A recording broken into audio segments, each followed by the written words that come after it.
Bonjour, bienvenue sur Nutrition TV. Aujourd'hui encore, on parle de transition alimentaire. La classe alimentaire qui nous intéresse aujourd'hui, c'est celle des lipides. Entendez par là tout ce qui est matière grasse, tout ce qui est corps gras.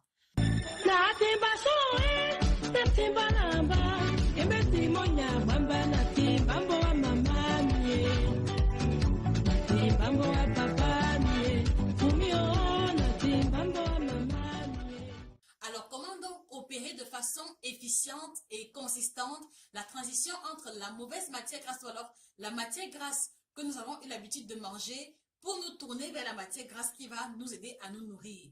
Vous l'aurez compris, c'est la thématique de ce jour.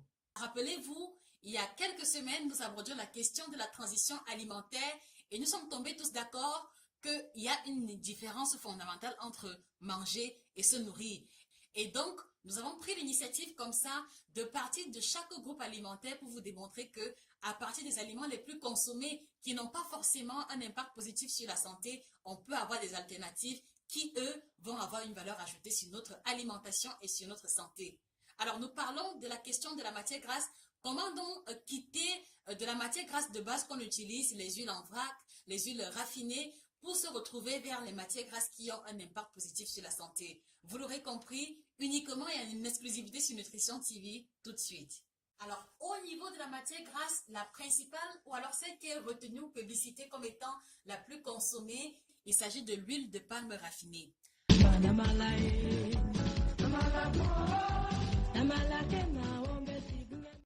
la base, cela ne pose pas vraiment de problème, mais sauf que, comme elle est un peu plus abordable, beaucoup de personnes usent et en usent en trop grande quantité.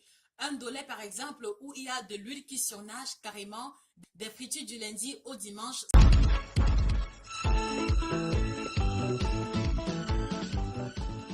Non-stop, du poisson qui va être frit dans une sauce trop remplie d'huile, de la sauce d'arachide qui est déjà grasse à la base, à laquelle on va trouver de l'huile qui surnage. Ça pose problème pour la santé, fidèles téléspectateurs. Ça pose problème.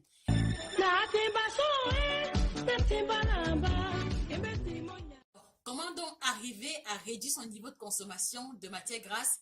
Alors, il est question ici pour vous d'opérer une transition et de vous tourner vers les matières grasses riches en oméga 3 et en oméga 6, à savoir l'huile d'olive, l'huile de colza, l'huile de noix et toutes ces autres huiles qui vont avoir une teneur intéressante en oméga 3 et en oméga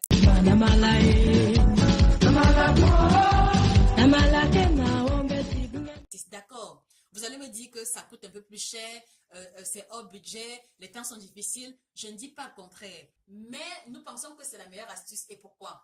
Premièrement, parce qu'elle va vous aider à prévenir les maladies cardiovasculaires. Deuxièmement, elle va aider à diminuer le niveau de mauvais cholestérol chez ceux qui auront été diagnostiqués d'une hypercholestérolémie. Il s'agit de l'huile végétale raffinée, il s'agit de l'huile de palme raffinée. Ou alors ceux qui ont des risques élevés de souffrir d'une maladie cardiovasculaire. Et en troisième lieu, ce que je trouve de très intéressant, c'est que ici, lorsque vous allez vous tourner vers les matières grasses de meilleure qualité nutritionnelle, vous allez réduire instinctivement le niveau de consommation sans que personne ne vous dise quoi que ce soit. Donc du coup, vous aurez tendance à ne pas mettre des tonnes ou alors des tonnes parce que vous savez que si vous payez 1 litre d'huile d'olive à 5 000, 6 000 francs, voilà, il faut en user avec parcimonie. Alors, je le dis parce que pour avoir accompagné plusieurs patients en cabinet, chaque fois que j'ai prescrit une huile riche en oméga 3 ou oméga 6, de façon instantanée, le patient réduisait automatiquement la quantité d'huile dans chacun de ses repas. Alors, parce que ça coûte cher, ce n'est plus dans la louche que le patient va mesurer l'huile qui va rentrer dans ses repas, mais c'est plutôt au niveau de la cuillère à soupe parce qu'il a cette préoccupation de faire des économies, il a cette préoccupation de garder sa bouteille d'huile la plus longtemps possible. Donc voilà un moyen qui peut vous aider à réduire drastiquement le niveau de consommation d'huile. En second lieu, ce que vous allez tirer comme bénéfice, c'est que déjà, c'est des matières grasses de très bonne qualité qui vont vous apporter les oméga 3 et les oméga 6 qui ont un effet protecteur sur le système nerveux, qui ont un effet protecteur sur le système cardiovasculaire. Et aussi, si vous avez été diagnostiqué d'une hypercholestérolémie, la consommation régulière de ces matières grasses va vous aider à baisser le niveau de mauvais cholestérol. Est-ce que ce n'est pas intéressant? Donc, se sacrifier pour une bouteille d'huile à 5 000, 6 000 francs en prenant la résolution de n'utiliser que 2 à 3 cuillères par repas, de préférence en milieu et en fin de cuisson. Je vous garantis, quand on a de la bonne volonté, cela ne change rien au niveau de la qualité des repas. Certes, le repas est moins luisant, mais cela ne change rien au goût. Et je pense que lorsqu'on est impliqué dans une démarche de guérison, lorsqu'on est impliqué dans une démarche de transition alimentaire, de passer à un autre niveau concernant son alimentation, c'est un sacrifice qui vaut vraiment le détour.